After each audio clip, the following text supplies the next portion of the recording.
তৃণমূল মানেই বিষ না, এরা এরা খাট ছাড়া চলতেই পারে না। সব সময় শুয়োর যায় কচু বনে, বেহায়ার নজর ভাগাড়ে থাকে, তো এরা তো বেহায়। মানুষ রেখা দিয়ে বাড়িতে থাকতে পারছেন না, রেখা দিয়ে এখানে এসে থাকছেন। কারণ কি? গ্রামের মানুষ তাকে এই ছবিটা দেখে উল্টো পাল্টা বলছেন। হয়ে যাচ্ছে যে মানুষের কাছে আমার মুখ দেখাবো কি করে, মানুষ নানা রকম প্রশ্ন করছে। তো মানুষ নয়, আমাদের যারা আত্মীয় স্বজন আছে তারাও আমাদেরকে ফোন করে, হ্যাঁ এটা এটা কি হচ্ছে, এটা মানুষের পাশে থাকতে গিয়ে, মানুষের জন্য কাজ করতে গিয়ে নিজেদের এরকম নিচে লাভতে হচ্ছে, হ্যান হচ্ছে। দেবাংশুর মায়ের জন্য খারাপ লাগছে আমার, যে তার মা এরকম ছেলেকে জন্ম দিয়েছেন, যে ছেলে নিজে মা মাটি মানুষের দল করে সেখানে তারা করছে, অন্য মহিলাদের সম্মানহানি করছে এবং সেটা মজা করছে, তাড়িয়ে তাড়িয়ে উপভোগ করছে। এই দেবাংশুদের মতন ছেলেরা, এদেরকে সত্যি এদেরকে রাস্তায় পেলে মা বোনেরা যে এদেরকে কিভাবে মারবে সেটা দেবাংশু বুঝতে পারছে না। অ্যাকচুয়াল প্ল্যান যে করেছে দেবাংশু ভট্টাচার্য, তার নামে অভিযোগ হচ্ছে। ভারত ভ্রমণের ব্যবস্থা হবে, তো ডিজিটাল যোদ্ধা যারা তৃণমূলের সকল্ড লাফাচ্ছেন দেবাংশুর কথা মতো করে, আমি এটা মনে করে দিই। দেখুন, এই কেসে আপনারা জেলে যাবেন বা অ্যান্টিসিপেটরি বেল নিয়ে হয়তো বেলটাও হবে। বেল হওয়া মানে মামলা শেষ নয়, চলবে মামলা। আপনাদের জীবন চলে যাবে কোর্টের পিছনে। 1 নম্বর, খুঁজে বের করব, পয়েন্ট আউট করব, পাবলিকের সামনে নাম নেব, বংশ পরিচয় বের করব এবং লিগালি যা যা করার করব। পুরো জীবন মনে রাখবে ভুল জায়গায় হাত দিয়ে ফেলেছে। মহিলাদের অন্তর্বাস পরিয়ে আমার একটা ছবি, এরকম একটা চেষ্টা করা হচ্ছে। আচ্ছা, পুরুষ বলে কি কোনো দাম নেই নাকি? করছে এফআইআর পর্যন্ত নিতে আপত্তি ভয়। তো সাধারণ মানুষের, যদি আমাদের জন্য এরকম হয়, সাধারণ মানুষের বা মহিলাদের নিরাপত্তা তাহলে কোন জায়গায়? থানার ওসি সুমন বাবু, আধ ঘন্টা আগে আমার কথা হলো, তারপর উনি আর ফোন ধরছেন না। থানায় রীতিমতো দেখা যাচ্ছে আধ ঘন্টা হয়ে গেছে এই মুহূর্তে আনন্দপুর থানায় দাঁড়িয়ে রয়েছেন যারা, যাদের উপর অত্যাচার হয়েছে, কার্যত যাদের উপর মানসিক ভাবে হেনস্থা করা হচ্ছে, তারাই এসে থানায় ওয়েট করছে। কারণ কেন অভিযোগ নেওয়া হচ্ছে না এখনো পর্যন্ত? ওসি তো নেই, ওসি বেপাত্তা, চেয়ার খালি পড়ে রয়েছে। আমার সঙ্গে রয়েছেন যারা অভিযোগকারী এসেছেন এই মুহূর্তে দাঁড়িয়ে, আমার সঙ্গে রয়েছেন রেখা পাত্র, কেয়া ঘোষ, তরুণজ্যোতি তেওয়ারি। আমি কথা বলার চেষ্টা করব। আমি বলছি, কোথায় গেল ওসি এই মুহূর্তে দাঁড়িয়ে? বলছি, শুধু কি বিরোধী, মানে এই বিজেপির পতাকাটা দেখেই কি এদের এফআইআর নেওয়া হবে কি হবে না, কি হবে আলটিমেট? আমি কথা বলবো দিদি, কি হবে আলটিমেট? দেখুন, এফআইআর না নিলে আমরা তো বসে থাকবো যতক্ষণ এফআইআর না নেবে। একজন, সে দিনের পর দিন প্ররোচনা দিয়ে, রেখা পাত্র দিদি যিনি প্রতিবাদী মুখ এবং যিনি সমাজের একদম পেছন স্তর থেকে উঠে আসা, সেটাই এদের অসুবিধে। এবং তার এর আগেও করেছে, এর আগেও রেখাদির ব্যক্তিগত ফোন নাম্বার, বাড়ির ঠিকানা পাবলিক করে দিয়ে তাকে হেনস্থা করা হয়েছে। আর এবারে যেটা করেছে অত্যন্ত খারাপ। তরুণ আমার ভাই, রেখাদি এবং আমাকে এবং তরুণকে জড়িয়ে যে অসভ্যতামিটা করেছে, ভেবেছিলাম একজন ব্যক্তিগত মানুষ করেছে, শেয়ার হয়েছে, আলাদা কথা। কিন্তু যখন তৃণমূলের সোশ্যাল মিডিয়ার হেড দেবাংশু যখন এটাকে এন্ডোর্স করছে যে আমি পাশে আছি, অর্থাৎ যারা এই অসভ্যতামি কুরুচিপূর্ণ পোস্ট করছে তাদের সঙ্গে যখন তৃণমূলের মাথা রয়েছে, অর্থাৎ তৃণমূলই রয়েছে, এরাই এদের ডিজিটাল যোদ্ধা। মানে যুদ্ধ তো করতে পারবে না, এখন নোংরামি, অসভ্যতামি, ইতরামি এগুলোই করবে। তো আমরা এখন এসেছি, বড়বাবু নেই, তিনি জানি না, শুনলাম ছুটিতে আছেন নাকি, তাকে ফোন করে যোগাযোগ করা হলো, এখন ফোন ধরছেন না। আমরা অপেক্ষা করছি, এফআইআর পর্যন্ত নিতে আপত্তি ভয়। তো সাধারণ মানুষের, যদি আমাদের জন্য এরকম হয়, সাধারণ মানুষের বা মহিলাদের নিরাপত্তা তাহলে কোন জায়গায়, এটা তো বারে বারে জিজ্ঞেস করবো। আমি বলছি তরুণজ্যোতি দার সাথে কথা বলবো, উনি একজন আইনজীবী। আমি বলছি বিজেপি নেতা, তার সঙ্গে আইনজীবী, এখনো এফআইআর ক্রাইম এগেনস্ট ওমেন, আগে সিআরপিসি ছিল, যা ছিল ছিল।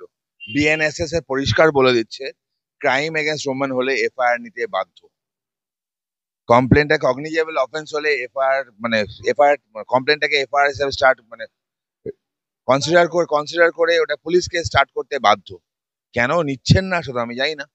থানার ওসি সুমন বাবু, আধ ঘন্টা আগে আমার কথা হলো, তারপর উনি আর ফোন ধরছেন না। একটা অদ্ভুত জিনিস দেখলাম, দিদিদের নামে যেরকম ছড়ানো হচ্ছে দেখলাম, আমার নামে করানো হচ্ছে দেখলাম, ইগনোর করতাম হয়তো।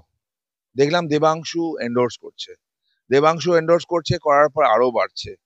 বিভিন্ন মহিলা, আমি দেখলাম এটা, আমার কিছু ছবি ছড়ানো হচ্ছে যে আমাকে মহিলা এটা মহিলারা করছে, এটা মহিলাদের অন্তর্বাস পরিয়ে আমার একটা ছবি, এরকম একটা চেষ্টা করা হচ্ছে। আচ্ছা, পুরুষ বলে কি কোনো দাম নেই নাকি? যদি ওই মহিলাটার নামে সেম কিছু করা হয়, ভালো লাগবে কি? আমরা চাই না, আমরা এরকম করি না। তো যদি করা হয় ভালো লাগবে? নিশ্চয়ই লাগবে না। আবার বলছি, নোংরামোটা থামা উচিত। আর গ্রামের মানুষ না এআই বোঝে না, এরা এআই করে যে এই কীর্তিটা করছে, গ্রামের মানুষ এআই বোঝে না। গ্রামের মানুষ রেখাদি বাড়িতে থাকতে পারছেন না, রেখাদি এখানে এসে থাকছেন। কারণ কি? গ্রামের মানুষ তাকে এই ছবিটা দেখে উল্টো পাল্টা বলছেন, তার পরিবারের উপর চাপ হচ্ছে। এসসি কমিউনিটির একজন মহিলা, প্রান্তিক এলাকা থেকে যিনি উঠে আসছেন, তার সাথে এই নোংরামো। এসসি এসটি অ্যাক্টে তো মামলা হওয়া উচিত। পুলিশ মামলা রেজিস্টার করতে বাধ্য, পুলিশকে খুঁজে পাওয়া যাচ্ছে না। দেবাংশুর বিরুদ্ধেও এফআইআর করছে। একদম একদম একদম নেমড পার্সন আছে, এবং তাদের মানে ইনস্টিগেটর এবং অ্যাকচুয়াল প্ল্যান যে করেছে দেবাংশু ভট্টাচার্য, তার নামে অভিযোগ হচ্ছে। রেখাদি একদম আপনার বাড়িতে আপনি থাকতে পারছেন না, সত্যি। এর আগেও আপনাকে শেখ শাহজাহানের ক্ষেত্রে দেখা গেছে কার্যত আপনি নির্যাতিতা, আবার আপনাকে নির্যাতনের শিকার হতে হচ্ছে শুধুমাত্র আপনি একটা বিরোধী দল করেন। হ্যাঁ, এইভাবে আমাদের ছবি আমাদের দাদা এবং দিদির ছবির সাথে আমাদের ছবিটা নিয়ে যেভাবে এআই করে যে নোংরামিটা করলো, এটা খুবই নিন্দনীয়। এবং আমরা রাজনীতিতে লেগেছি বলে নয়, আমাদের এখন রাস্তাঘাটে লাফাটাও খুব মানে রিস্ক হয়ে যাচ্ছে, যে মানুষের কাছে আমরা মুখ দেখাবো কি করে। মানুষ নানা রকম প্রশ্ন করছে। তো মানুষ নয়, আমাদের যারা আত্মীয় স্বজন আছে তারাও আমাদেরকে ফোন করে, হ্যাঁ, এটা কি হচ্ছে, এটা মানুষের পাশে থাকতে গিয়ে, মানুষের জন্য কাজ করতে গিয়ে নিজেদের এরকম নিচে লাভতে হচ্ছে, হ্যান হচ্ছে। কিন্তু আমরা যে বাস্তবে এটা নিচে লাভছি না, আমরা যে আমাদের জায়গায় আছি, আমরা যে ভদ্রতার সাথে কাজ করছি, সেটা কিন্তু গ্রামের মানুষেরা বুঝছে না। গ্রামের সে মানুষেরা এটা যে এআই দ্বারা করা হয়েছে সেটা কিন্তু বুঝছে না। ওরা ভাবছেন যে এটা এটা অরিজিনাল ছবি, এটাই ভেবে নিচ্ছেন। আর তারা ভয় পাচ্ছেন যে এইভাবে যদি ঘরের মেয়েদের মান সম্মান যদি এইভাবে যদি আরো যদি নষ্ট হতে থাকে, তাহলে আমরা কোথায় যাব? এতদিন পরে আমরাও মুখ দেখাতে পারবো না। তো মমতা বন্দ্যোপাধ্যায়, মামাটি মানুষের সরকার, মহিলা মুখ্যমন্ত্রী, এইভাবে আপনারা দুজন তো ভিকটিম। এই রাজ্যের শুধুমাত্র মমতা ব্যানার্জি তো বাংলার মেয়ে ভাবেন নিজেকে। আমরা তো বাংলার মেয়ে নই, আমরা তো এই রাজ্য থেকে আসিই না। ভাবটা তো এমনই। কেউ যদি বিরোধীরা মমতা বন্দ্যোপাধ্যায়ের মন যদি লিখতো, তার বাড়িতে মাঝরাতে পুলিশ চলে যেত। আর এক্ষেত্রে পুলিশের ভূমিকা কি? সাইবার ক্রাইমে ফোন করছি, আমাকে উল্টে বলা হচ্ছে যে আপনি এসে দেখা করুন। কেন? আগে গ্রেপ্তার করুন যে করেছে, সেগুলো না করে শুধুমাত্র আমাদের হ্যারাসমেন্ট। এবং আজকে যেটা দেখছি করছে, তো স্বাভাবিক, এটাই তো এদের দলের আসল রূপ।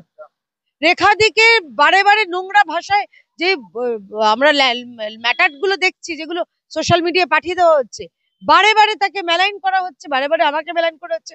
কিন্তু এগুলো করে লাভ নেই। আমিও বাংলার মেয়ে, আমি বাংলার নারী, আমি বাংলার মা, আমি বাংলার বোন। আর রেখাদিও বাংলার মেয়ে, বাংলার মা, বাংলার নারী, বাংলার বোন। এগুলো করে আমাদের দমাতে পারবে না। যারা সাপোর্ট করবে বলছেন, তাদের একটা কথা মনে করিয়ে দিই।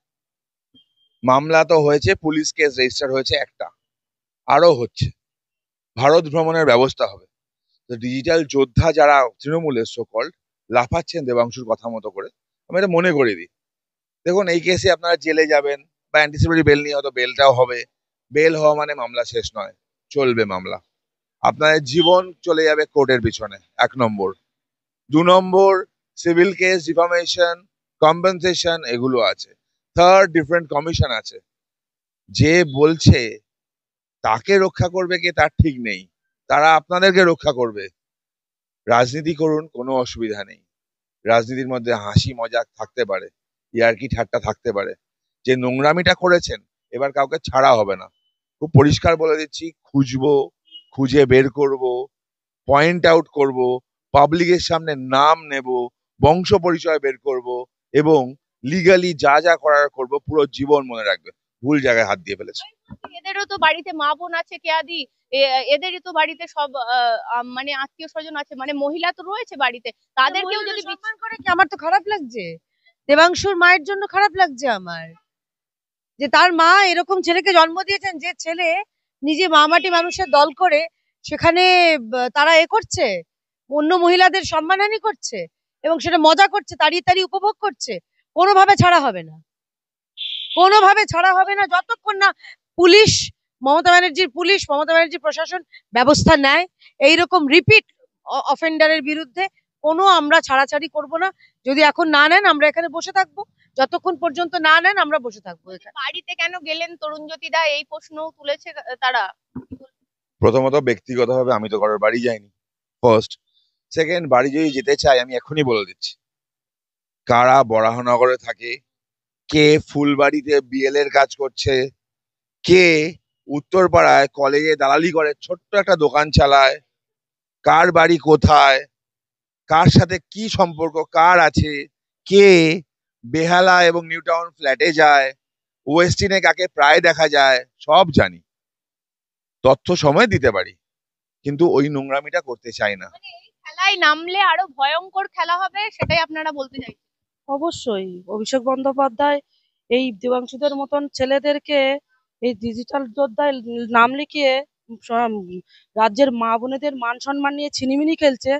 এটা তো বাংলার মা বোনেরা মানবে না। আর মমতা বন্দ্যোপাধ্যায় নিজেকে এই রাজ্যের এই বাংলার মা আর বোন বলে পরিচয় দেয়। আমরা এরকম মমতা বন্দ্যোপাধ্যায়কে ধিক্কার জানাই যে সে রাজ্যের মা বোনদেরকে ভিন্ন চোখে দেখে। আর তার সন্তান অভিষেক বন্দ্যোপাধ্যায়, তারও এত মানে নিম্ন নজর যে তার যারা তার হয়ে যারা কাজ করছে এই দেবাংশুদের মতন ছেলেরা, এদেরকে সত্যি এদেরকে রাস্তায় পেলে মা বোনেরা যে এদেরকে কিভাবে মারবে সেটা দেবাংশু বুঝতে পারছে না। এর আগেও যখন 2024-এ যখন আমাকে যখন টিকিট দেওয়া হয়, তখনও আমার ব্যক্তিগত ডকুমেন্টস পাবলিশ করে। ওনার এত বড় আসপর্দা যে তৃণমূল করেন বলে উনি প্রায় মানুষের যে কোনো মানুষের উনি পার্সোনাল ডকুমেন্টস উনি পাবলিশ করেন। আর এখনো অবধি আমাদের ছবি এবং নিয়ে উনি যে এআই দ্বারা যেভাবে নোংরামি করছেন, এর জন্য ওনার উপযুক্ত শাস্তি তো আমরা প্রাপ্য আশা করি। ওই যে, আপনারা একটা স্টুডিওর বাইরে তিনজন এইভাবে, আমিও ফ্রেমটা দেখাচ্ছি, এইভাবে কিন্তু ফ্রেমটা ছিল। তরুণজ্যোতি দা পোস্ট করেছিলেন যে কেয়াদির সাথে আর বোন রেখা বোনের সাথে। আমি বলছি সেই ছবিটাকে নিয়ে গিয়ে খাটে, মানে এদের কি সবসময় খাটেই নজর থাকে? হ্যাঁ, কার নজর ভাগাড়ের দিকে থাকে বুঝতে পারছেন তো। সব সময় শুয়োর যায় কচু বনে, বেহায়ার নজর ভাগাড়ে থাকে, তো এরা তো বেহায়। এদের না, এদের তো ওই জন্যই তো এক্স্যাক্টলি। তৃণমূল মানেই বিষ না।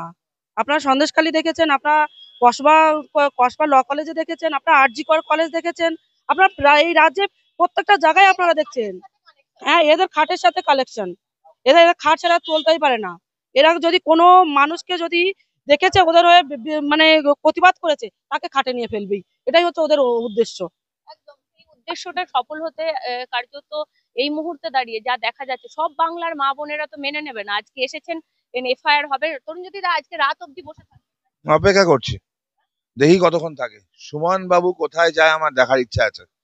আমি তো বললাম, ওনারা মনে করেন যদি কালীঘাটের আইন চলে না, দেশের আইন আছে, এবং যদি উল্টোপাল্টা কিছু হয় তার ব্যবস্থা অনেক দেখা গেছে, অনেক পুলিশ অফিসারের কেরিয়ার শেষ হয়েছে, আরো একটা যেতে পারে যদি উল্টোপাল্টা হয়।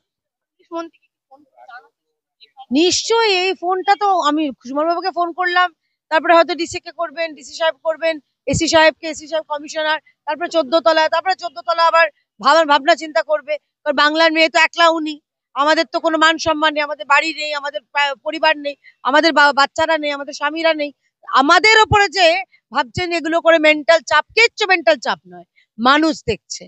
ভাবছেন যে আরেকজন একজন নারী, আমি বাংলার নারী, আমি বাংলার মেয়ে, আমি বাংলার মা, আমি বাংলার বোন, ভাবছেন এগুলো করে আমাদের দমিয়ে দমিয়ে দেবেন। 26-এর আগে এগুলো কিচ্ছু এসে যায় না।